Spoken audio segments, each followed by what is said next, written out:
بسم الله الرحمن الرحیم. سلام و درود خدمت همه دوستان عزیز. انشالله که همیشه حال دلتون خوش باشه. خب عزیزان، خیلی ها هستن که پیام میدن، مثلا میگن استاد یه روش پاکسازی به اون بده. خب عزیزان، من روش های زیادی رو گفتم، حتی این مثلا 10 تا روش هم که گفته باشم، شما تمام این 10 تا روش هم با هم ترکیب کنین، خب میتونین راحت خودتون رو پاکسازی کنید. به هر حال این روشی که دارم بهتون میدم روش بسیار قویه، کوتاه مدت 3 روزه است، هزینه‌ش هم خیلی کمه و روش بسیار بسیار قدرتمند و قویه. این روشی که بهتون میگم اگه دقیق انجامش بدین از جن وراثتی پاکسازی میشید. ببینید جن وراثتی تو این روش نمیمیره، فقط غیر فعال میشه، از شما دور میشه. از جن وراثتی، جن عاشق پاکسازی میشید، یعنی غیر فعالشون میکنین، دیگه نمیتونن سمتتون بیان. از نحسی و سنگینی از روتون برداشته میشه. اگر گره مالی دارین تو زندگیت، گره مالی برداشته میشه. اگر اون گره مالی ماورایی باشه، یعنی از ماورا باشه دلیلش، نه اینکه حالا دلیلش این دنیوی باشه یا خودتون باشه، اون فرق میکنه. اینجوری نیست که بیاین این روش رو انجام بدیم بعد بگین آقا چرا مثلا من نرفتم سر کار و اینا. اگر گره ماورایی باشه برداشته میشه. و اگر سحر و جادویی داشته باشین هم باطل میشه با این روش به راحتی. و حتی کسانی که ببینیم ما یه اشخاصی داریم تو دنیای ماورا یه سری قراردادا بستن، حالا چه میدونسته چه نمیدونسته. مثلا رفته تو عرفان حلقه، باعث شده یه سری عرفان حلقه کلا این شکلیه، باعث میشه یه سری قراردادای ماورایی ببنده و اصطلاحاً همسویی انرژی داشته باشه با اون افرادی که باشون توی عرفان حلقه هست و اجنه. یعنی به اجنه اجازه میده، اجنه‌ای که پشتشون شیاطینه، به اونا اجازه میده که از انرژیش بتونن استفاده کنن، وارد خونه و زندگیش بشن. یا یه سری عرفانا هست، از این عرفاناهای نوظهور که اومده، خب به هر حال داخل اینا یه سری قراردادها انجام میشه. یا یه عده هستن، متاسفانه میبینیم دیگه، یه عده هستن مثلا میاد پاکسازی برای خودش انجام میده ولی مرتب تو لایو دعانویسا میره، یا ازشون یه سری چیزا ور میداره و اونا رو انجام میده، یه سری دستورالعمل از دعانویسا ور میداره و اونا رو انجام میده. خب شمایی که داری پاکسازی میکنی خودتو نباید از این کار رو انجام بدی.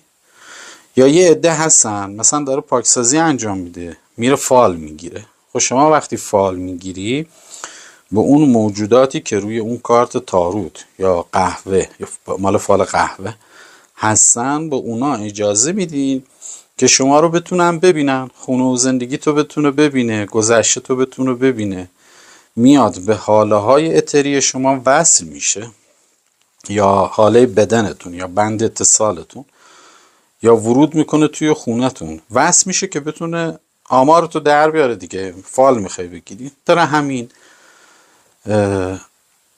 توی پاکسازی نباید این کارا رو انجام بدی و وقتی این کارا رو انجام بدی دوباره گرفتار میشی. یه عدم عادت دارن، اصلا عادتشونه، بارها من دیدم از این آدما پیام میدن، اصلا مشخصه پاکسازیش انجام میدی مرتب میره پیش یه نفر سر کتاب میگیره، بعد بهش میگه چرا رفتی سر کتاب گرفتی؟ میگه نه یه آدم خوبیه، این جن مسلمون پیششه، درسته دعا نویسه ولی جن مسلمون پیششه. ببینین دوستان، واقعا خودتون رو گول نزنین، به هیچ عنوان هیچ موجود نورانی پیش دعا نویسان نیست، علی که خودتون رو گول نزنید. یا پاکسازی کرده خودشو، هی میره پیش کسی فال تاروت میندازه ببینه پاکسازیش خوب بوده یا نبوده. متوجهین؟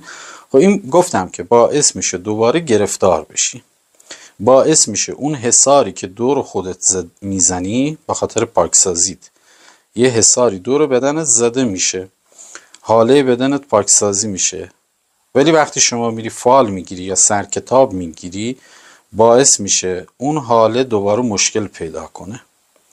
وقتی میری از مثلا یه دعانویس میپرسی منو چک کن ببین من پاکسازی شدم یا نه، خود دوباره گرفتار میشی.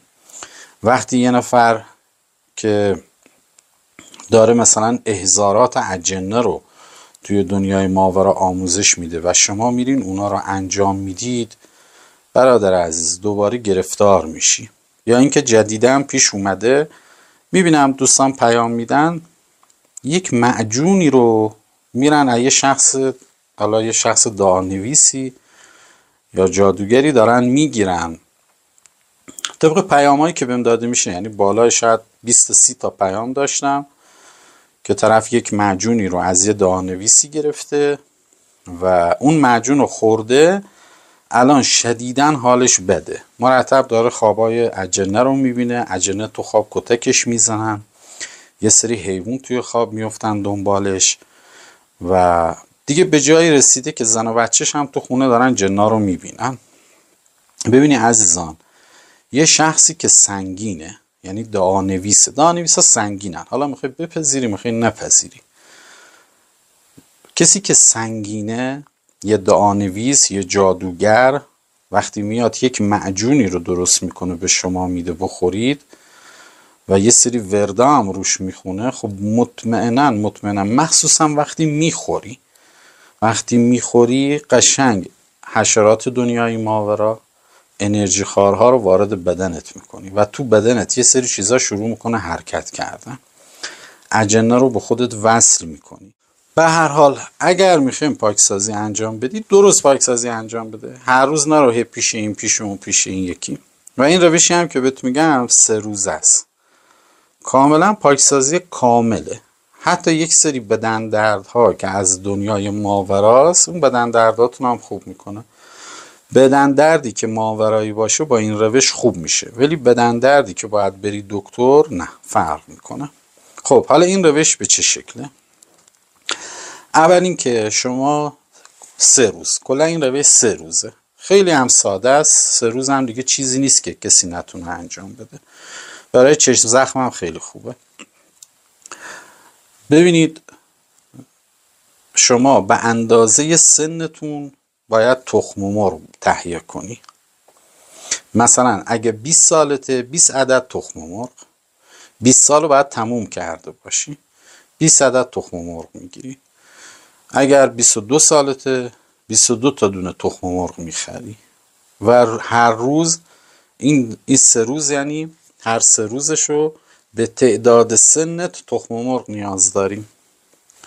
اگر اینم توضیح بدم شاید برای خیلیاتون سوال بشه، اگر مثلا 20 سال و 6 ماهته دیگه شما باید 21 تخم مرغ بگیری، چون 6 ماه رو گذروندی رفتی تو نیمه دوم سال، بخاطر همین باید یه تخم مرغ اضافه تر بگیری.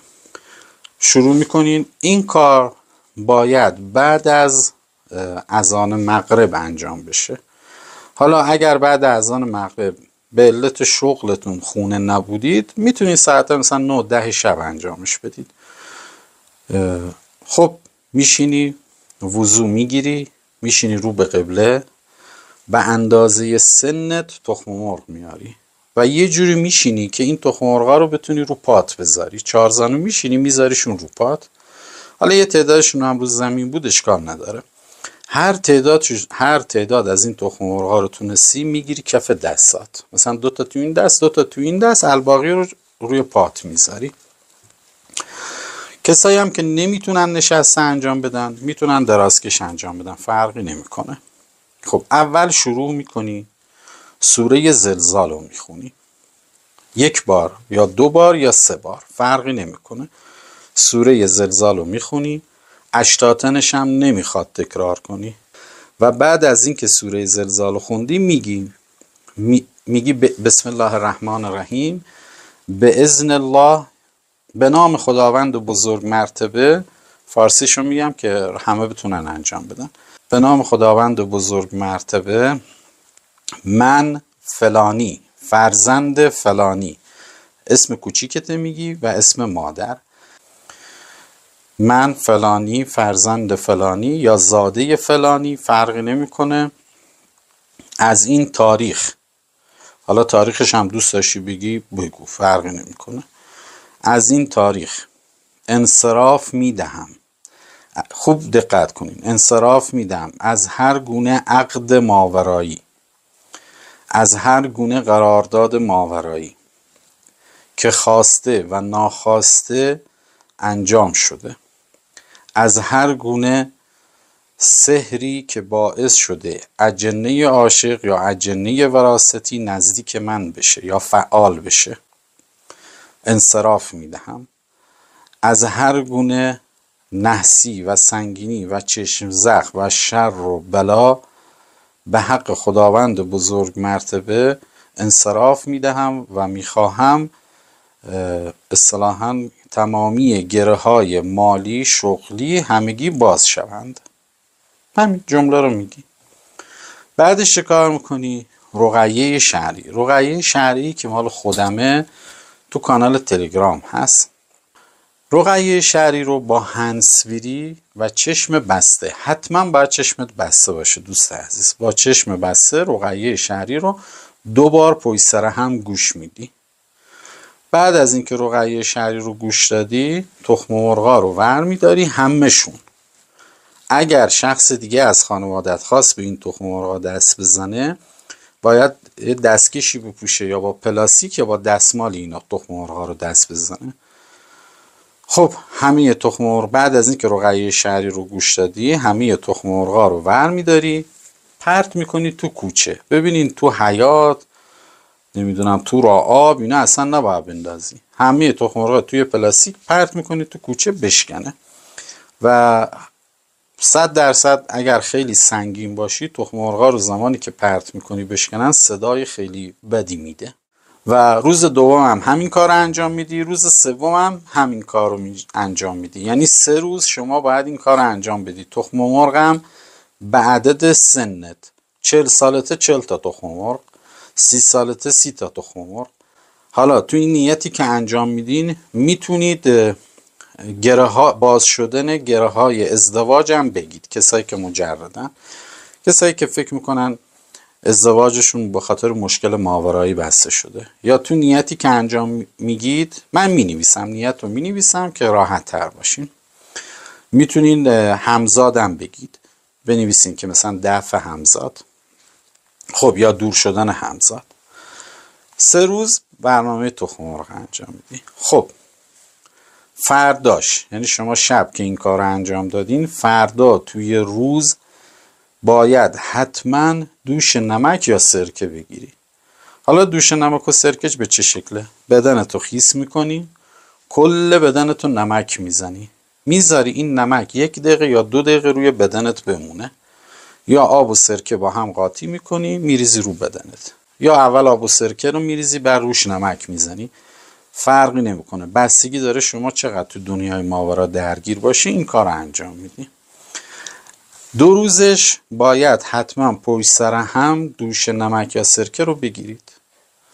بعد از اینکه 2 دقیقه گذشت کل بدنتو نمک یا آب و سرکه یا هر دوشو با هم زدی، خب بعدش حمامتو انجام میدی. در نهایت غسل میکنی. زمانی که داری غسل میکنی یا چارقل رو میخونی یا آیت الکرسی یا ذکر یا نور و یا قدوس رو 170 بار میگی حین انجام دادن غسل. حتما باید غسل انجام بدی ها. خب 2 روزش این دوش رو میگیرید. حالا تو این 3 روزی که شما دارین اصطلاحاً عملیات پاکسازی رو انجام میدین، شب به شب موقع خواب، زمانی که دیگه میخوای بخوابی، 2 بار پشت سر هم رقیه شرعی رو هم گوش میدی. حتما 3 روز پشت سر هم، از همون شبی که دیگه شروع میکنی. قبل از خواب 2 بار رقیه شرعی رو با چشم بسته گوش میدی. رقیه شرعی هم که خودم خوندم، نه رقیه شرعی مال کسی دیگه ای باشه، چون این دستورالعمل رو من دارم میدم، پس بهتر رقیه شرعی که خودم گفتم رو انجام بدیم. خب نکته بعدی، تو این 3 روز هر ساعتی که تونستین از این شبانه روز، ولی باید 3 روز پشت سر هم باشه، سوره یاسین رو 1 بار میخونید. اگر هم بلد نیستی سوره یاسین رو بخونی، با گوشید از توی گوگل دانلود کن سوره یاسین رو و گوشی رو بذار کنارت، قرآن رو باز کن. وقتی با گوشی داره سوره پخش میشه، شما هم کلمات قرآن رو نگاه بکن و تکرار کن، مشکلی نداره. حتی اگه بلد نیستی به این روش خوبه. 3 روز هم سوره یاسین رو میخونی. حالا تو این 3 روز ببین، این کلا یه روش 3 روزه است، همت کنی خودتو پاکسازی کامل کردی. تو این 3 روز حتما غروب ها اسفند، زاج و پیاز. حالا نه پوست پیاز رو بگیرین مثلا به 4 قسمت بکنین، یه قسمتشو بذارین تو اون سبدی که اسفند میریزین رو میخواین دود بکنید، حتما باید یه اینقدر پیاز باشه. این 3 روز حتما اسفند باید توی خونه دود بشه. غروب به غروب باید حتما به مدت 3 روز سیر خام و یه حبه کامل رو بخورید. حتما باید این کار انجام بدین 3 روز پشت سر هم. خب حالا روز 4 دیگه شما روز 4 نه دوش نه سرکه دارید، نه اون تخم مرغ به اندازه سنتون هست، نه نیاز دیگه رقعه شهری گوش بدید، نه نیاز اسفند دود کنین. ولی روز 4 حتما اگر میتونین 5 عدد نان در نونوایی برید، به نونوایی دار بگین 5 تا نون برای شما پخش بکنه، بده به مستمند. اگه خودتون میتونین انجام بدید خود دیگه بهتر، اگه نه به نونوایی دار اینو بدین براتون پخش کنه. با این روش کاملا حالتون خوب میشه. اگر احساس کردید هنوز یکم سنگینید، هفته بعد بذارین 7 روز بگذره، دوباره این 3 روز رو انجام بدید. تمام شد و رفت. گفتم دیگه جن عاشق، جن وراستی، نحسی، سنگینی، مثلا چشم زخم، شر، بلا، همه اینا شما رو دور میکنه. هر مشکل ماورایی داشته باشیم برطرف میکنه. ولی یه نکاتی من بهتون بگم عزیزان، قبل از اینکه این کار رو انجام بدین، اگر هر گونه دعایی جادویی قبلا گرفتید، باید ببریم بندازین تو آب جاری و توی روز باید این کار انجام بدین. برین تو رودخونه بندازین تو رودخونه.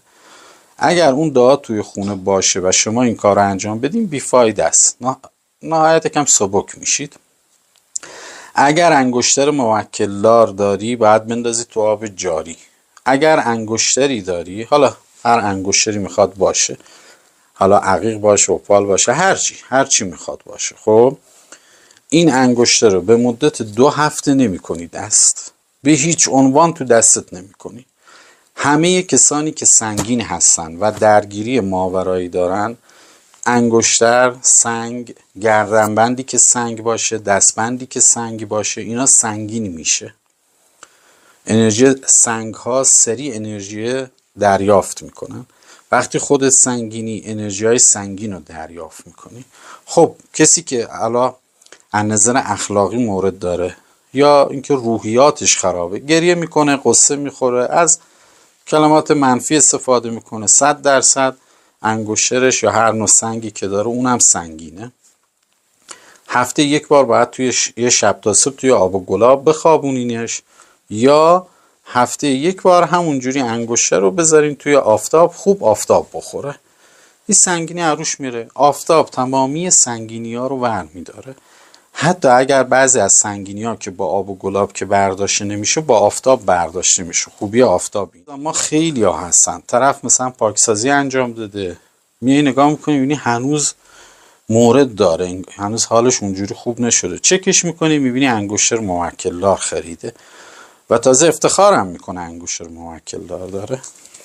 میای چکش میکنی میبینی رفته یه سنگی یه دانویس گرفته. یا خیلی ها مثلا تعجب میکنم، این همه آدم پیام میدن از مرتضای هندی رفتن انگشتر گرفتن. خب شما اینا رو از کجا پیدا کردین همون مرتض؟ حالا اگه 1-2 نفر بود خب میگفتیم 1-2 نفره، این همه آدم آخه.